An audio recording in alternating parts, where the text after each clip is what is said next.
Hindi lang tao ang inililigtas ng pag-ibig, minsan pati aso. Sa gitna ng sunog sa Mandaue City, Cebu, isang babae ang gumawa ng imposible. Pinili niyang isakripisyo ang sarili para mailigtas ang kanyang dalawang aso. Ang kanyang pangalan, Emily Maningo. At ito ang kwento ng isang fur mom hero.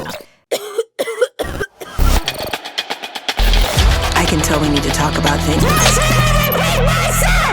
The cold truth. Disyembre 10, 2025, isang umagang hindi malilimutan ng mga taga-barangay Guizo, Mandaue City. Bandang alas 7 ng umaga, nagsimula ang apoy sa isang pabrika ng styrofoam na nasa ground floor ng isang building.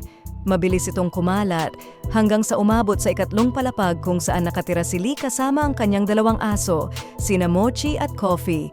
Habang tumitindi ang apoy, napuno ng makapal na usok ang hagdan. Walang daan palabas, wala ring malinaw na tulong, pero hindi siya nagpanik. Bagkus, tumingin siya sa mga aso niya at doon nagsimula ang matinding desisyon. Isa-isa niyang kinuha ang kanyang mga aso. Sa gitna ng ingay at apoy, sinilip niya ang balkonahe. 3 palapag ang taas, pero iyon lang ang tanging daan palabas. Tinulungan siya ng mga tao sa ibaba. Nagsigawan sila, naglatag ng kumot, at doon, dahan-dahan niyang itinapon si Mochi. Tumama, pero ligtas, buhay. Sumunod si Coffee, mas mabigat, mas mahirap ibaba.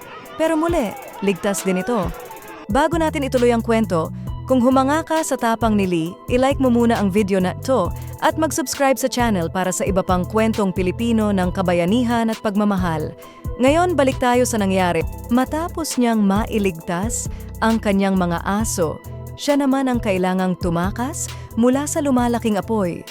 Kapit sa railing, nag-akyat baba siya sa gilid ng gusali habang sumisigaw ang mga tao, "Ma'am, huwag kang bibitaw!" At sa oras na yon, dumating ang mga firefighters na may dalang ladder. Itinaas nila ang hagdan at tinulungan si Lee pababa. Sa wakas, nakaligtas siya. Ayon sa Bureau of Fire Protection, ang sunog ay nagsimula umano sa faulty electrical wiring sa storage area ng pabrika. Dahil puro styrofoam at flammable materials, mabilis itong lumaki. Tinatayang 2 milyon ang halaga ng pinsala. Isa ang bahagyang nasugatan, ngunit sa kabutihang palad, walang namatay. Matapos ang insidente, nag-viral ang video na kuha ni Ivy Baya na nagpakita kung paano iniligtas ni Lee ang kanyang mga aso.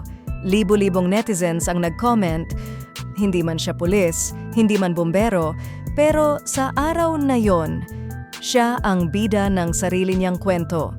Minsan sinasabi nilang, aso lang yan. Pero para sa mga tulad ni Lee, pamilya yan. At sa harap ng peligro, minsan kailangan mo lang ng tapang at puso para tumayo. At kung may leksyon man sa kwento ni Lee Maningo, ito yon. Sa gitna ng apoy at takot, hindi siya sumuko.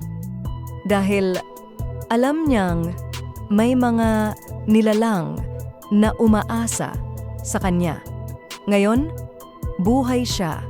Buhay ang kanyang mga aso. At buhay din ang inspirasyon ng bawat Pilipino na nakakita ng kanyang kwento.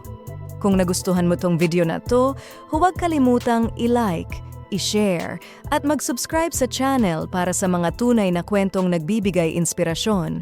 Dahil sa dulo, hindi lang dugo ang bumubuo ng pamilya, kundi pagmamahal.